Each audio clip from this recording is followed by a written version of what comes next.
प्राण के बचैया दूध पूत के दवैया रोग सोग के मिटैया के दुहानी महामान हो।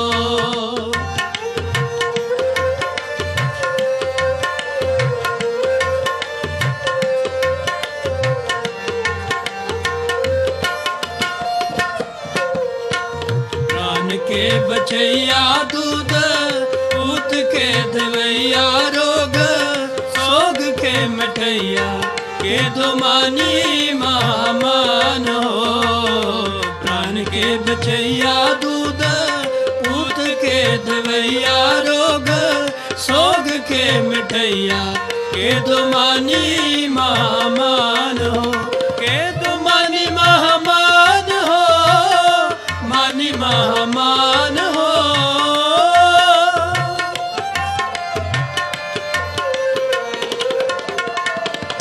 मानी महामान हो, मानी महामान हो। के दो मानी महामान हो, मानी महामान हो।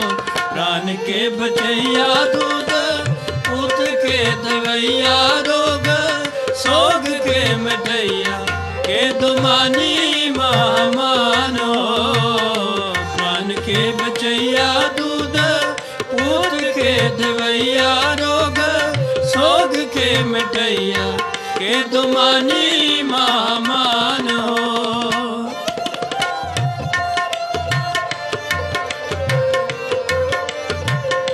निर्जुर निरूप हो के सुंदर स्वरूप हो।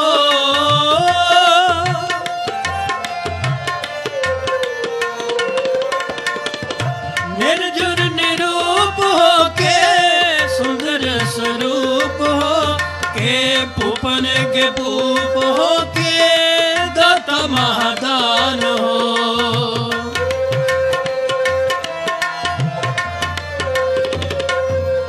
के पूपन के पूप हो के दाता महादान हो। प्राण के बचैया दूध पूत के दवैया रोग सोग के मिटैया के दुआनी महामान हो।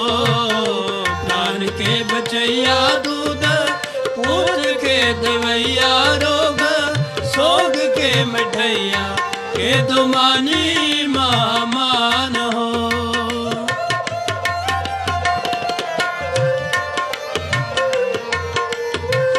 विद्या के विचार हो के अद्वै अवतार हो।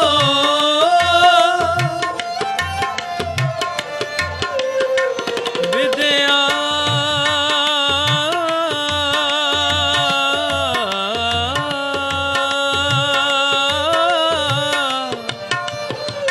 के विचार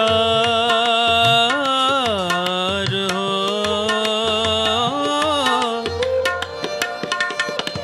के अद्वै अवतार हो।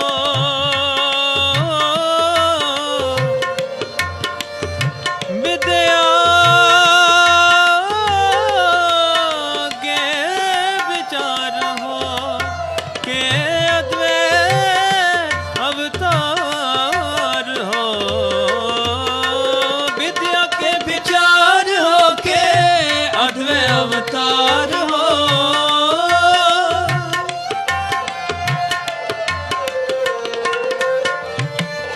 विद्या के विचार हो के अद्वै अवतार हो के सिद्धता की सूरत हो के शुद्धता की शान हो।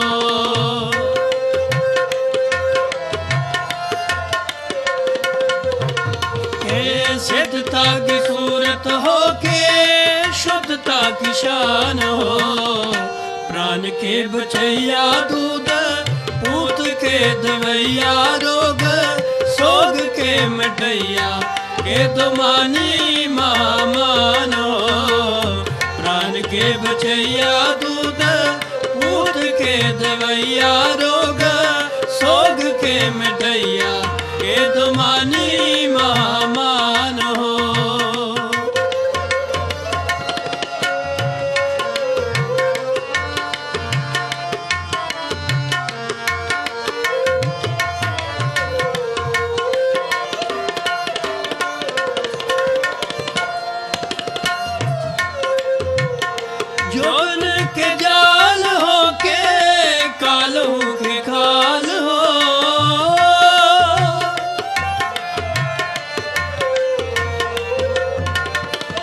जो बन के जाल हो के कालों के काल हो के शत्रु के सूल हो के मित्र के प्राण हो।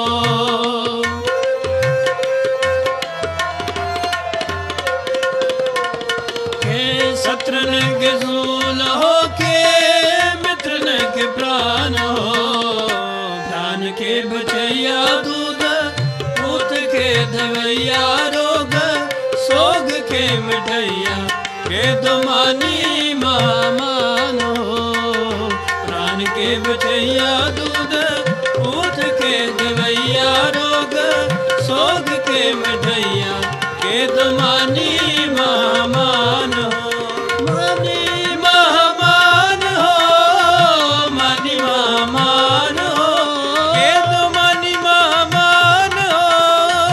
मानी महामान हो, मानी महामान हो, मानी महामान हो के दुमानी महामान हो। मानी महामान हो के दुमानी महामान हो। मानी महामान हो। प्राण के बचैया दूध पूत के दवैया रोग सोग के मिठैया के दुमानी महामान